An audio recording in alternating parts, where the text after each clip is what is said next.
Hello, everybody. Welcome to the Movies by McManus podcast, the podcast where we talk about movies, comics, TV, books, any type of media you're into, in the context of who created it and what effect it's trying to have on the world. I'm your host, Greg. With me, as always, is my brother, Mike. Hello. Thank you for tuning in yet again. And today we are going to be talking about two different shows. So normally we would just do one. We're kind of doing two different ones because I kind of liked this idea of two shows that are kind of about very similar things, but from wildly different perspectives. So we're going to be talking about both of which are FX shows. Dave, which came out this year, and Atlanta, which ran from 2016 to 2018, I believe, or 17 to 18, I believe. So Dave is a show that came out recently, created by the rapper Lil Dicky, also known as Dave Burd, who he came up from kind of a wealthy suburb outside of Philadelphia, a white rapper.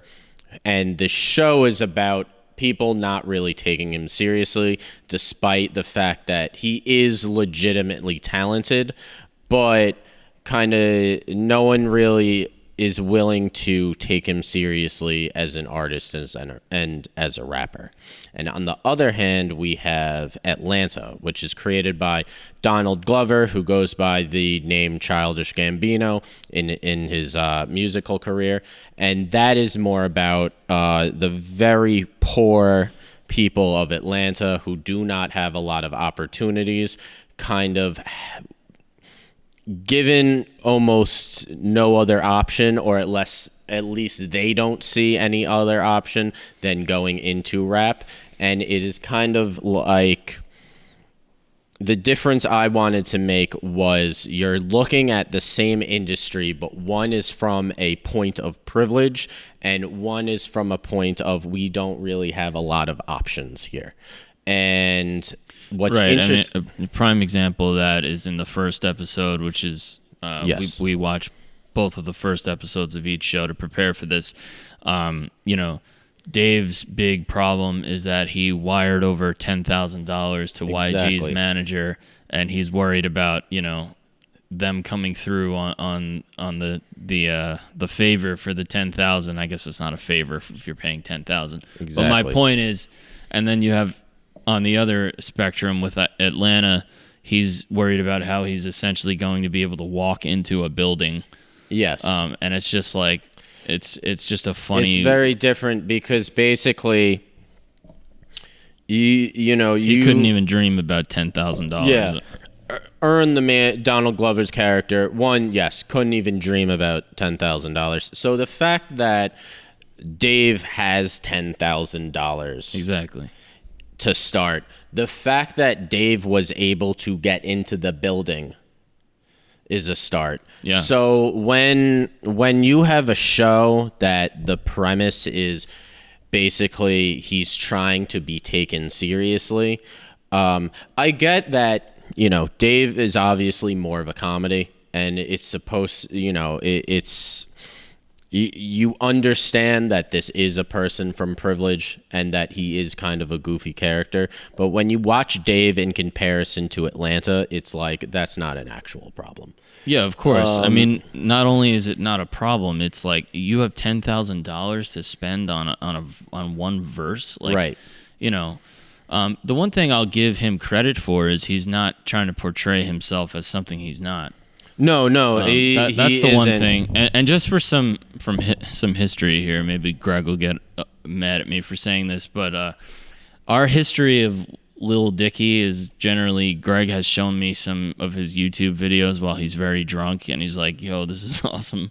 I wouldn't say he's awesome. I would say he's funny. I think he's funny. You very much enjoy a couple of his songs. I enjoy it. Well, I enjoy the show. I have a problem with the general message. I'm just giving background in terms of him as an artist. And to be honest, I've never really liked him. I found him to be wildly corny and all this other stuff. I have no problem saying that he's very clearly gifted with putting words together.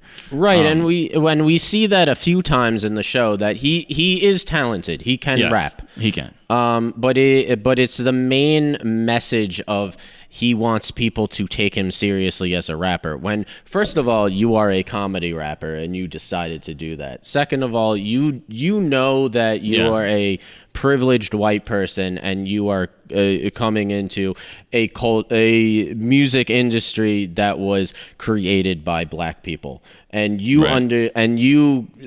know who you are. So the fact that like you are trying to be taken seriously and like that's your issue is not really something like I can really feel bad for. I don't know if that's kind of what the show is getting at. Yeah. You know, and I don't know how much they're really trying to say that this is an issue. I think it's more like it's a goofy show. Yeah. It's something you turn on and you laugh for 20 minutes. It's really not very deep at all. And it's not very deep compared to Atlanta, where it is extremely deep. And while Donald Glover was always funny, specifically like earlier in his career. Like, I don't know if you watched Community. No. I know you loved it. Right? Well, Community was great. He's hilarious. He's one of the funniest parts on the show. Even like earlier Childish Gambino songs, I wouldn't are whack. Are whack. You would think so? Absolutely. 3005. That song fucking can go die in a fire. Okay, that song's horrible. Okay, well, what I was trying to say was there's a sillier and there's a funnier aspect to his early, because you listen to something from his cornier. Yeah. Well, if you listen to some of his earlier songs and then you listen to one of his newer songs like Redbone or great tune, or This Is America, obviously it feels like it's two entirely different artists. Essentially. While Atlanta, there's definitely a lot of comedy aspects to it. It's definitely a deeper look into who these characters are and the fact that they really don't see any other option. They're just financially, the fact that they're living basically in poverty in Atlanta. The character Earn, he has a daughter, but his job, it really isn't enough to take care of his daughter. He's kind of living off his like kind of girlfriend, very who's the strange, mother of his kids in a very You have they're sleeping in the same bed, yet they're not together. Yet they have a child together. Yet she's dating someone else. It's very. They have, and I understand people have children and are not together. That's not what I'm saying is weird. I'm saying if you see the show, they're kind of like sleeping in the same bed and cuddly, and so then she's going out on a date with. It's just throughout the series, they never really specify their relationship. Right. And that's something that's throughout the entire series of like, they have a kid together. Sometimes they're together. Sometimes they're not. Sometimes they have an open relationship. Mm-hmm. Sometimes they don't want them dating other people. Sometimes they're only together for appearances. There's a scene. There's one episode where the girlfriend's name is Van, where Earn goes with Van to visit her family, and she's like, you have to pretend like we are together because my family doesn't know that, you know, we kind of have this open relationship or wishy-washy relationship or whatever. The girlfriend Van is great. She's also in that actress is also in Joker. What's she playing Joker? Oh, yes. She plays the person that he keeps seeing. Yes, his neighbor. Cool. I believe Zazie is her first name. I might be pronouncing it wrong, but it's kind of spelled like Zazie Beetz. Okay. She's also in a few superhero movies. Like she's in the Deadpool movie, which she's also great in. And she's an actress I like a lot. I feel like in Deadpool, she's very much like a commanding kind of action presence. Mm-hmm. And I feel like she's an actress that can go really good in like maybe a more female-led like action movie. Like I would be very interested in seeing that. So the girlfriend I like, there's a lot of performances that I like a lot. Oh, and Paperboy is also in Joker. does he do? Paperboy. Okay, there's a scene in Joker when he goes to the asylum and he's trying to get his mother's records. Right. Okay, the orderly that's there, That's him. that's Paperboy. Okay, cool. And then, of course, like Lakeith Stanfield's character of Darius. And, you know, if you have watched the show, you know that Lakeith Stanfield is probably my favorite new actor. And he is just the hysterical weirdness of this show. When you talk about the comedy, it's very much through that character.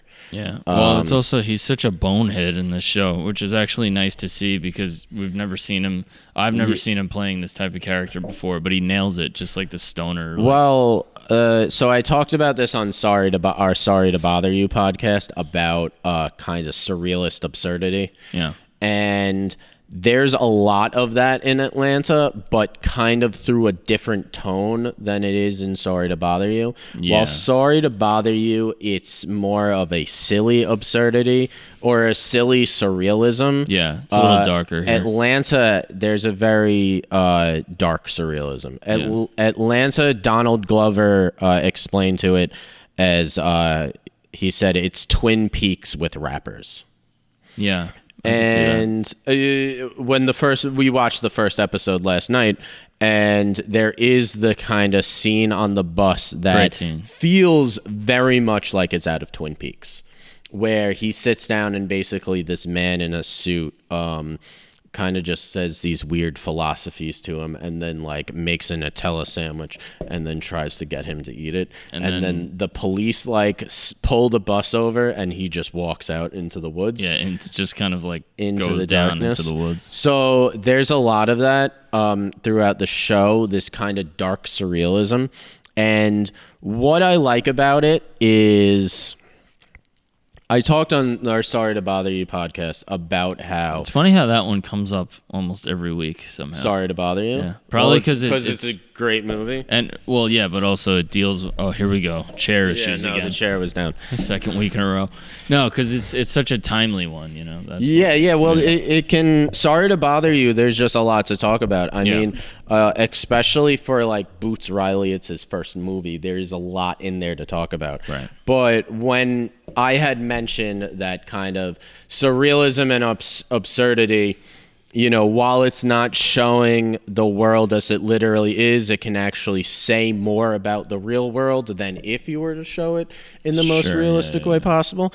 And there's a lot of kind of like surrealist danger around the corner throughout all of Atlanta. Oh yeah, for sure. Kind of like it gives the impression from the very first episode that this is a weird place with weird people, and if you go down the wrong corner, like some mysterious figure might get you.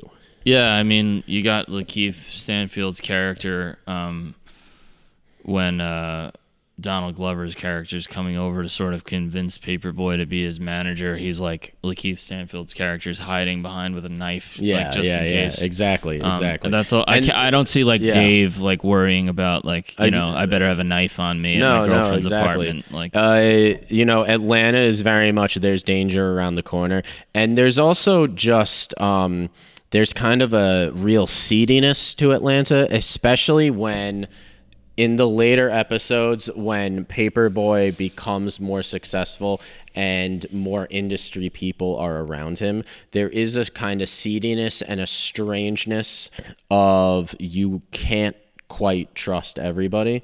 Well, and I don't know how strange that is. And not only that, there are also just like some things in the show that are completely ridiculous. Like there's one scene when they're at a club and there's some other rapper there. I don't think he was like an actual real life rapper. I think it was just a rapper in the show.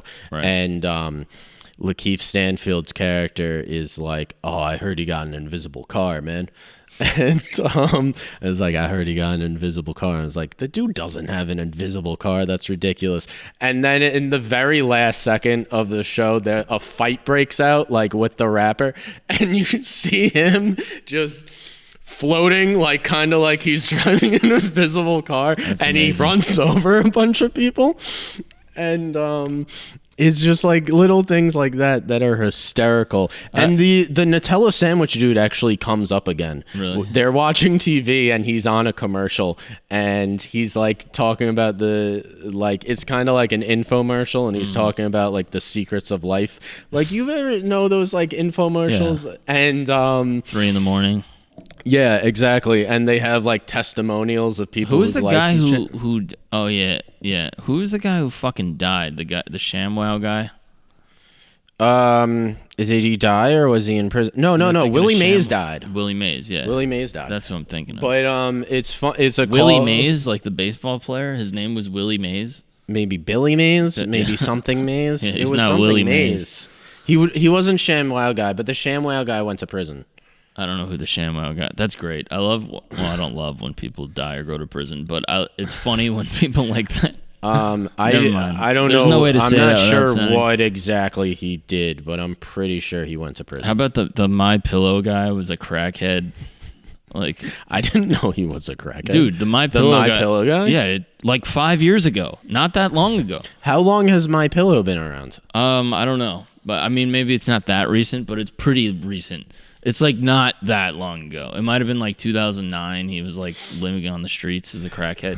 I have a question about Atlanta. The opening scene, is this not reality? Like, did he not really kill that guy in the parking lot? Because then that kind of you want to just so that gets dealt with at some point. It gets dealt with in the next episode, and then so he actually did shoot someone, and then it's just kind of in the background. Okay. Like you never see like any major repercussions of it. Like he's on parole for basically the next 2 seasons, but it's never really brought up again. And that's another thing about Atlanta is that a lot of the show takes place off camera. Mm-hmm. Yeah, sure. A lot of a lot of it will jump from episode to episode, and like some big event will happen in their lives that like wasn't on screen. That just wasn't on screen, or like they'll like have a big success in like their industry that just wasn't on screen, because this show is more about their day-to-day lives of just trying to make it to the next day. Mm-hmm. All right, what I was saying before about the guy with the Nutella sandwich, basically there's a testimonial of like a dude who's helped, and he's just like, yeah, my life was in shambles, and then he made me a Nutella sandwich, and suddenly I just saw everything so clearly. That's great. And it was just great. I love those infomercials, just like who's that girl Joy who like Jennifer Lawrence played? She's from Long Island. Yeah. Well, I know her from the movie. Yeah, she invented from the movie Joy. Yeah, but she invented the the mop where you basically don't have to like wring it out with your hands. I mean, these are the unsung heroes of the world. There should be a documentary just about like those types of people, you know? I mean, I guess Joy kind of was. Yeah, I mean, it was about multiple people, and they were all like put into one. Jennifer is that Lawrence. Oh, really? That didn't all happen to the same person. Oh shit. No. All right. It was Hollywood people. Yeah. Another thing about Atlanta. Wait, are you trying to say movies aren't 100% accurate? Another thing about Atlanta I have a problem with that I talk about the surrealism, that some of it you can like see the reason for it, and some of it was just silly. In the like Atlanta universe, Justin Bieber is black, and they never explain why. Like it's just like, yeah, and then they're on to the next thing. Like kind of there's one, they're doing like a celebrity basketball game, and Ern just looks over and says, oh my God, Justin Bieber is here. And it's a black actor who's dressed exactly like Justin Bieber and acting exactly like Justin Bieber. That's pretty funny. And I mean, yeah, I guess it's trying to say that like if Justin Bieber was a black kid, then maybe like people wouldn't be so accepting of all the stupid shit that he does. Like that's I think it's more just, Donald Glover wants to add, Bieber's been pretty normal the last He's few been years. Normal recently. And his music has gotten better. But there was a time when he was, when he was on DJ Khaled's when he I'm the One. When he was drunk driving his Ferrari with his dad. Yeah, I mean, I was in a documentary where a fake documentary where I played a guy who transforms into Justin Bieber. I remember this. College. Yeah, the woman who directed it, Eva Anderson, is now legit like a fucking anchor on the like nightly news in Iowa. Oh, that's great. Yeah, she's like the fucking Wendy Williams. I don't who. I'm trying to think of like who a night. Sade Veteranois. Sure. She's like that in Iowa. Rachel Maddow. God. But I mentioned. I said God because MSNBC is a pile of crap. I mentioned the it's Twin Peaks kind of with rappers. Atlanta. I very much like this. There is an untrustworthiness and there's a danger around the corner, and you really feel like these characters, like at any moment, something can get them, something mysterious or whatever. And it really highlights maybe the anxiety of living in poverty, of not knowing how you're going to make it to the next day. And when you're on top of that, and plus you have a rap career that you care about, that you also have to put a lot of energy on, and you don't know how to really split those two things. And you talk about one of my problems with Dave is that I mean, I guess this is a good and a bad thing, is that he basically makes the claim that if you want to be a rapper, you have to commit yourself 100%, that everything else has to come second.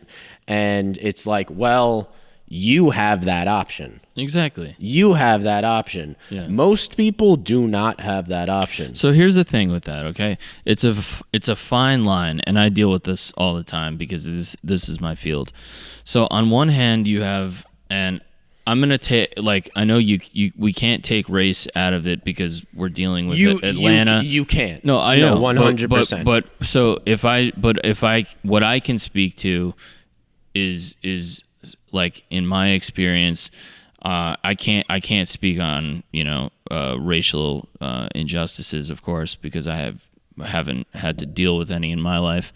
No. But my point is that like there is this thing of there's sort of like a sliding scale, and it's like it's for sure a real thing to be like, hey, well, you can focus on your music because you have it easier, or like I have a kid, or I have these bills. So my point is there's a fine line where that actually becomes an excuse.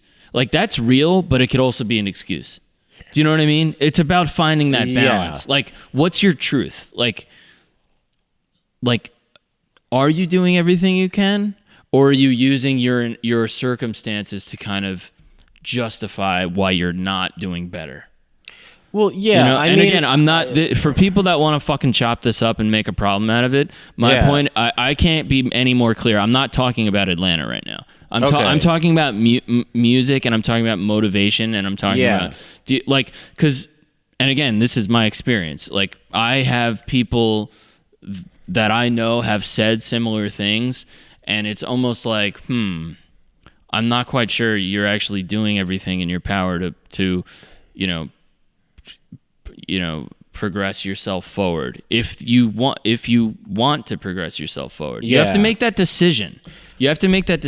What do you want to do? Well, I'm definitely not trying to justify like laziness. Right. Well, that's exactly. Not the point I'm trying to make. Exactly. The point I'm trying to make is that when you make $0, but it's okay because you have an apartment that your parents can take care of. Yeah, and you could spend $10,000 and you have $10,000 that you could spend on getting YG a verse. Yeah. While there are people who I need to make rent now, I can't. It's totally real. Yeah. There's a line in Atlanta when Lakeith Stanfield's character like Donald Glover only has like something like $50 to that name, and he's just like to his name basically. And Lakeith Stanfield is like, no. He has to sell his cell phone to get money, basically to afford stuff. And he's just like, no, yo, if you sell that cell phone, give me the $50. I'll turn it into 1,000. And he gives the $50 and like buys 2 puppies and then gives it to a dog breeder. And then he's just like, yeah, in 6 months it'll be $1,000. And 6 months. And Ern was like, I don't have 6 months. And it's just like, I'm poor. Poor people don't have time for investments because poor people are too busy being poor. And it's sad because it is definitely.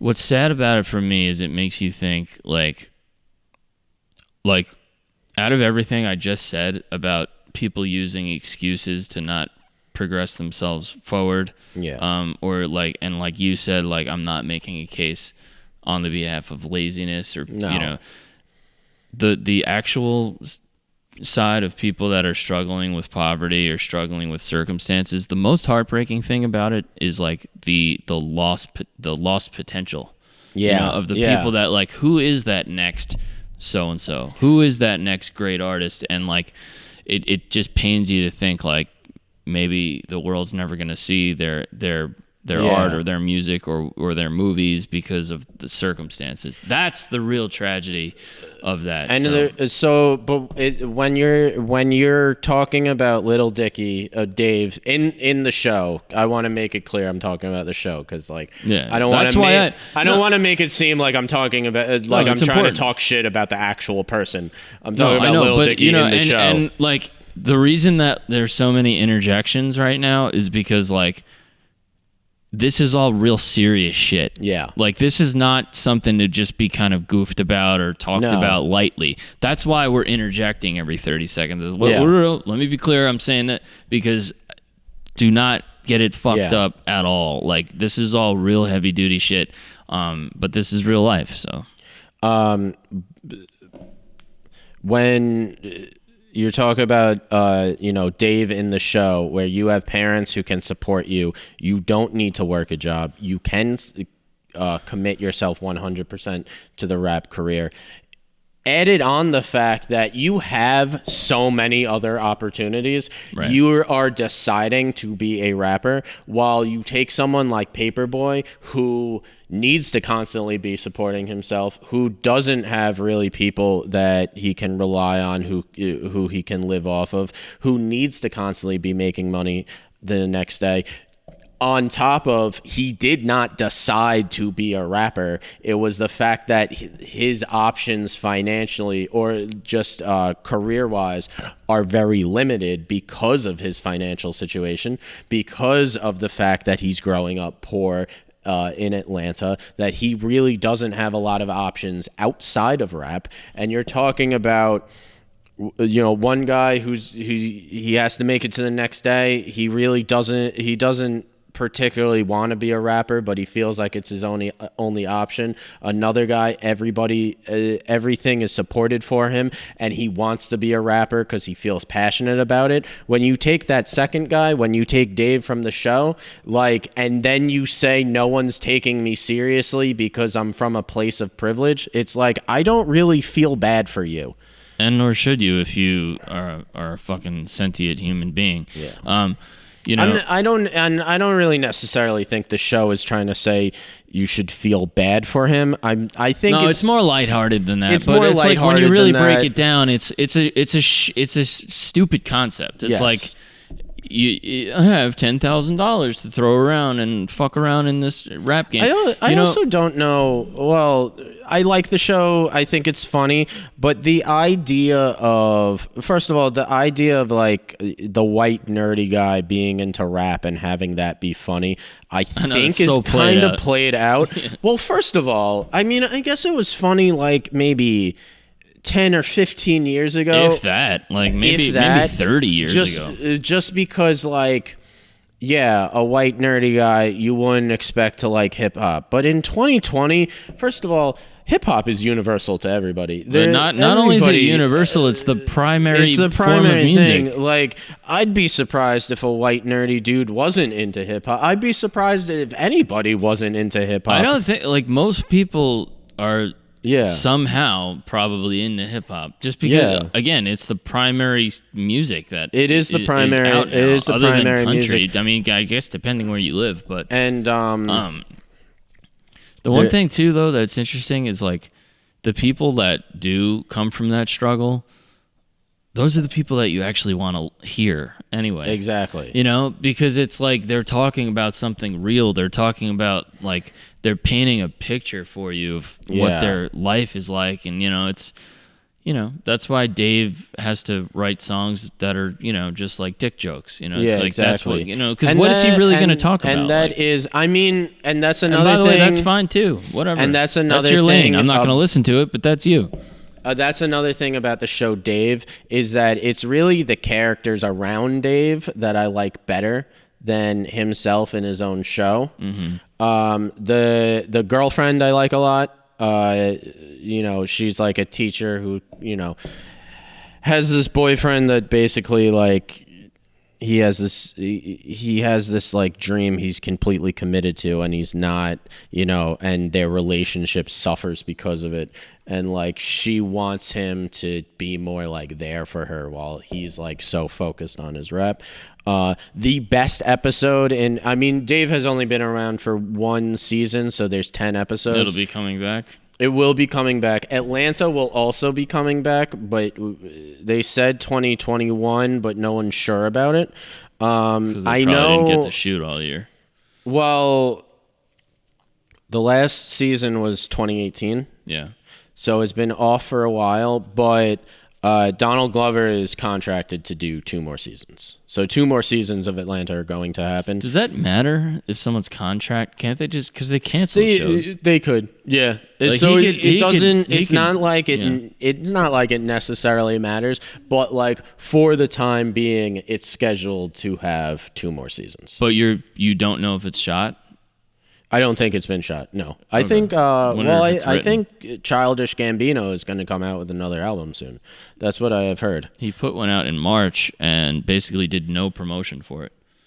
Did you even know he put out an album in March? I didn't. Exactly. The album that I'm talking about I think he's coming out with an album soon, might be the one that came out in March, and I just had no idea. Well, he released like an album. It had like no artwork. It had no singles. I don't think it had any videos, and it didn't even have really title tracks. It was all, or maybe it did. I don't know. But I remember seeing...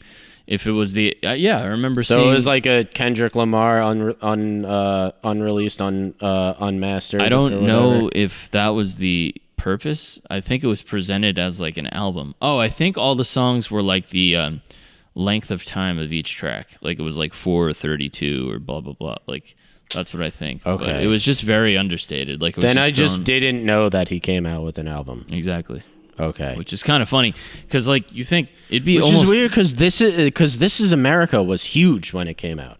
That was a while ago. It was a while ago, but that song was big. Yeah, it was very big. That's one of the greatest music videos probably in the history of yes, and videos. Also I should say I'm going to mispronounce his name. I believe his last name is Hiro. He's a Japanese director who directed most of Atlanta, most of the episodes, and he also directed the This Is America music video. So you can 100% see that kind of same style that's in the This Is America music video kind of is in Atlanta. Of when you watch that music video, you feel like danger is around every corner. Because it is. Yeah. And when you I want to say, like, watching Atlanta, it feels almost like a supernatural anxiety. I mean, based on, and this is probably one of the more kind of, generally I try to be a little bit reserved when it comes to like speaking out of place. But like, I don't know, if you're paying attention, how could you not be paying attention? But everything that's gone on, if I was black and I had black children, I'd feel like there was danger around every corner too. Yeah. And Donald Glover said something about that of like, I want people to watch this show to like, he's like, I want, I'm going to get the quote wrong, but he said, so it's not a quote. It's not a quote, but he said something like, I want this show to make people feel how it feels to be black in America. That's really interesting. There are a lot of just great episodes. There are a lot of, what I like was season 1 is more like story wise, more plot wise. Yeah. And then season 2 is just things get really weird. I think kind of Donald Glover was given more creative freedom, and there are some really weird episodes. There are 2 Paperboy standalone episodes. There's a Darius Lakeith Stanfield. Oh, one of the best episodes in the series is Lakeith Stanfield's standalone episode when the entire episode is basically he goes to this mansion in like the middle of backwoods of Georgia to the house of this like old blues singer, basically, or jazz pianist, because he's going to get a free piano from him that he's like picking up on eBay. And you talk about danger in every corner. Like he meets this guy and he is the weirdest dude of all time, and it's Donald Glover is playing the guy in whiteface. It's so bizarre and just creepy and surreal, and it is the best episode of the series. I can't even like get really into it because it's so goddamn weird, and it is so good. And there are a lot of episodes like that. Like most of season 2 is like character standalone episodes. Yeah, like cool. Val has a standalone episode. Who is Donald Glover like behind everything? Like, is he, or is there a director, and like, is this like his shit? You know what I mean? Yeah, so he's the showrunner along with, I want to say he might be the sole showrunner, mm-hmm. But then also the Japanese director, I want to say his name here. If you don't know it, don't take a swing. I'm not going to take a swing, but there's no reason to do that. But the one Japanese director directed most of the episodes, and then I think there's like 5 that Donald Glover directed himself. So it really is these 2 guys just doing pretty cool. Just doing the whole show. And Little Dicky is the showrunner on his own show. It's just funny when you think about like what your legacy is going to be. It's like Donald Glover talking about all this like crazy real shit, like this super profound, like making this sick music, and then it's like Dave is like, I talked about balls. Like, it's just like all right. And then the best episode of Dave is Gaeta the hype man. I made these funny videos. Gaeta the hype man. There is a very serious episode with him. It's like his standalone episode where you get to like see what all he's about, and he's bipolar. And we watched the first episode of Dave last night. Their first conversation and kind of everything that happens with Dave and Gaeta in that like first scene where they meet makes so much more sense when you see everything that happened to Gaeta before then. And Gaeta's kind of relationship with YG's manager is more fleshed out. You see why like Gator really wants to impress the manager while the manager doesn't like him. You like get the reasons of why, and you find out that that Gator is bipolar, and just all the crazy shit that happened to this character. And he's also just like, the acting is fucking amazing. Yeah. I got to tell you, it was better than I expected, just because I'll be honest, like that guy, Little Dicky, like he just turns me off. Like I just like, there's just, I just don't like his energy and his vibe. Like it's just like, you know, and his music is like pretty corny again. And he's talented at putting words together. But like, I have to say, I was pleasantly surprised with the episode we watched. I thought it was a good, you know, it was cool. It was a good show. Yeah. Obviously, it was pretty interesting too. I mean, it's not the deepest thing in the world. It's just a show, but I found it to be enjoyable. I'm always gonna be honest. If I like something, I like it. If I don't, I don't. Like, I don't need to be right all the time. I liked it. Right.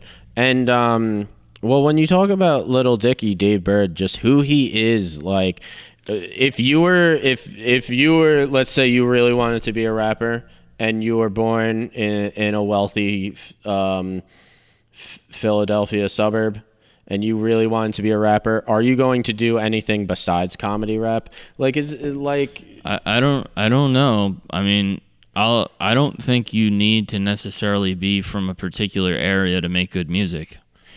I just don't think I don't think that argument ends up holding up, you know? Like, you don't think so? No. You think you need to be from a certain area to make good music? No, I don't. But I think that, like, are we really going to listen to Little Dicky, even if he is talented and, like, is flow, if he's not also being funny? Like, think about... Maybe not. Yeah. Maybe not. In his particular instance. Yeah. Like, I think, you know, if you use another white rapper as an example, like Eminem, for instance, he was also had some compelling things to say because he had a very interesting upbringing. Yeah, exactly. So, well, I get you on that Eminem point. Didn't grow up in in the suburbs. He grew up in the terrible era, right. and but they still, you know, his white privilege still came to the forefront when it came to marketing. Yes, 100%. Exactly. 100%. They bring that up like later on. They mention, well, he's trying to like sell himself, and he kind of makes this dumb joke of just like, you know, I'm white, so like marketing wise, that would be very helpful. Right. Little Dicky in it, and they mention about how Eminem is like the highest selling rapper, which he isn't anymore. Drake is now. But I mean, yeah, another person who had, you know, a very privileged background and sort of co-opted like, you know, hip hop. Yeah, exactly. But and Eminem, but again, like, he makes great music. You know, I mean, I'm not a big Drake fan. I do like some of his not music. Either. I'm not a fan of Drake at all. I think at all. No. Yeah, I think he's got a few good songs. I don't know. I think he's probably his output is probably 85% bad to 15% good in my opinion. But he does have a couple of songs. Did I ever tell you that Heems and Lil Dicky had beef? I didn't.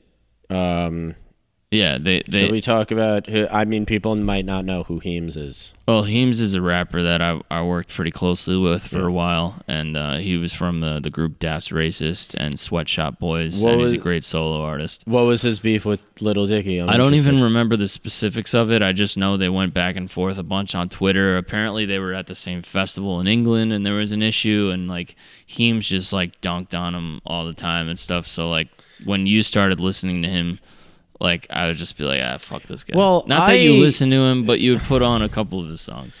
I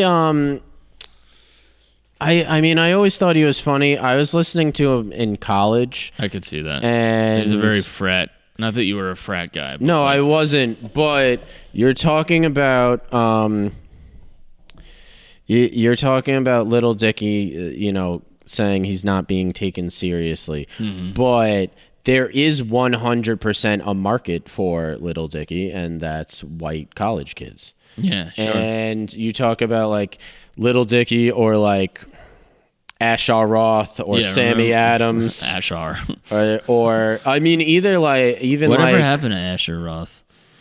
I mean, that song was another fucking god awful song. It was or even like what was it called? I Love College. Oh yeah. Oh my god. Or even like you could throw See, again, short-term, short-sighted BS. You know, you can't sell yourself short. And maybe he had nothing to offer, but like if you make a dumb song, you get remembered for being the dumb song, and then you can't make your own music. It's like when you becoming a cover, known for doing covers on YouTube. Yeah. Then you post an original song, no one gives a flying fuck. I mean, if you're known for being a comedy rapper, and then you know, and I would even put like Mac Miller, like early days. Into 100%. I hated Mac Miller when he came out. I'll be honest. And speaking to what you said, his later albums were entirely different. A very different vibe to it. No, they were, because he became an actual... became an actual rapper, and... I never got all the way into him or anything like that, but like he certainly improved. When Earn is first talking to Paperboy, trying to convince him to be his manager, and is like, one of your problem is that you have no fan base. Is that you're older, you don't have sex appeal, and you're not white. And one of the things he says is you're not white, and it's true. When Little Dicky, like, I mean, he's kind of making the claim that like him as... I don't think he really meant that. I don't know if he really meant it either. I think it's more of like a joke. It's more of a joke, but also the idea that white privileged people are at a disadvantage in the industry of hip hop is not true at all. Yeah, obviously. Because there is a huge market with college kids when you're talking about or also it's a fucking story as old as time. I mean, it's the story of Elvis. Yeah, it's just the marketability of a white face. Yeah, it's no different. Yeah. I don't know, man. What else is going on? What else is going on? Well, yeah, we got a couple minutes here. Shoot the breeze a little bit. Trump doesn't pay his taxes. Okay. Oh, all right. So we're just getting off. We're getting off Little Dicky. We're shooting the shit. I'm tired of talking about Little Dicky. I can't believe we got 45 minutes out of that. Well, we talked about Donald Glover too. Yeah, I know. I'm just, Donald Glover is great. Atlanta is great. Atlanta, I understand. He's avoiding the question. Notice that? I understand. No, I don't get. Fucking Trump doesn't pay his taxes. He's a QAnon member. No, I'm not. Trump doesn't pay his taxes. Yes. No, he doesn't, and neither do all billionaires. Because they're all leeches. I saw you retweeted that or reposted that, and it's 100%. Excuse me. It's 70% of all unpaid taxes. 70% of all. By the way, that's the government trying to take me out. 70% of all unpaid taxes are from the top 1% richest Americans. Vladimir Putin trying to poison me. Because they do not pay their taxes, and they take so much back. And we fucking Christ. I talked about this last week. Elon Musk tweeted that he didn't think that like extending unemployment was good for the economy or something. No, it's not. And then it's like, dude, you just got like X amount of billions for this stupid. But that's, and we talked about this last week, and I didn't want to fucking bring up fucking whatever. I didn't want to get too political this time. I mean, whatever. Does it really matter at this point? Is anyone watching this being But the entire, I talked about it on our last podcast, that's the fucking scam. It's take money from the poor and put it into the pockets of the rich. From 99% of us into the 1% of us. It's not a fucking coincidence that 70% of unpaid taxes are the top 1% of Americans. It's not a coincidence. Our system is designed that way. Right. When we're getting burdened by fucking all of our money out of our pay, a quarter of our fucking money out of our paycheck is getting taken off. Where's that money going? Because it's the entire fucking scam of this country is take money from the poor and into the rich. Who is that? There's the Park Avenue woman. Avenue woman.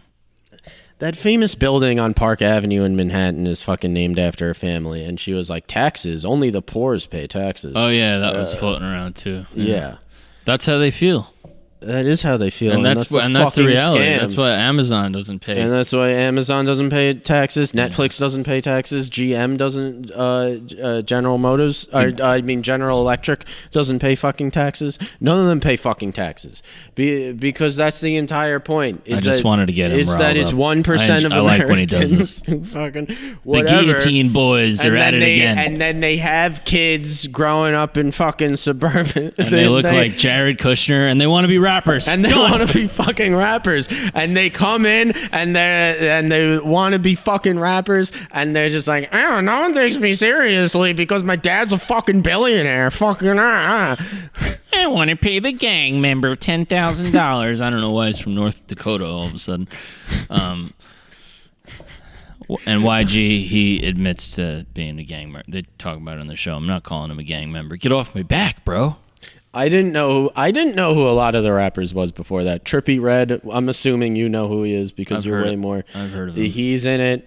Justin Bieber is in it. As a white guy or a black guy? No, as a white guy. As himself.